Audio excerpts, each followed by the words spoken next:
আরজি করে চিকিৎসক খুনের বিচারের দাবিতে এবার পথে বাচিক শিল্পীরাও। একাডেমি ফাইন আর্টস থেকে বিড়লা প্ল্যানেটোরিয়াম পর্যন্ত মিছিল করে প্রতিবাদে সামিল হয়েছিলেন উর্মিমালা বসু, ব্রততী বন্দ্যোপাধ্যায়রা। অন্যদিকে বেথুন কলেজের সামনে থেকে হাতিবাগান পর্যন্ত মৌন মিছিল করেছেন বেথুন কলেজের প্রাক্তন এবং বর্তমান অধ্যাপিকারা। পথে নেমেছেন মুর্শিদাবাদ জেলার বিভিন্ন স্কুল কলেজের প্রাক্তনীরা। তারা বহরমপুর টেক্সটাইল মোড় থেকে ন্যায়ের দাবিতে পথে হেঁটেছেন। এর সঙ্গেই আরজি করের ঘটনার প্রতিবাদে বসিরহাট টাউন হাসপাতাল থেকে জেলা হাসপাতাল পর্যন্ত বৃষ্টি মাথায় প্রতিবাদ করেছেন আইএসএফ নেতা কর্মী সমর্থকেরা। প্রায় 2 কিলোমিটার হেঁটে তারা প্রতিবাদ করেছেন।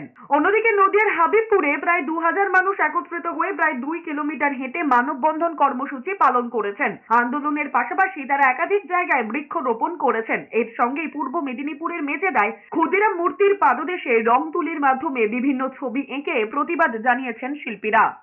দোষী, আসল দোষী তাদের তো সামনে আসতেই পারছে না, তাকে নিয়ে আসতেই পারছে না। কোথায় আমরা বন?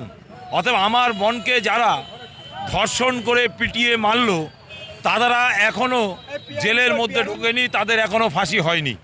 অতএব যারা এই অন্যায় কাজের সঙ্গে যুক্ত তাদের অবিলম্বে সাজার ব্যবস্থা হোক, তাদের ফাঁসির ব্যবস্থা হোক এবং ধর্ষণের সাজা নামক ফাঁসি এটা বাংলার জনগণ জানুক, বাংলার মানুষ জানুক।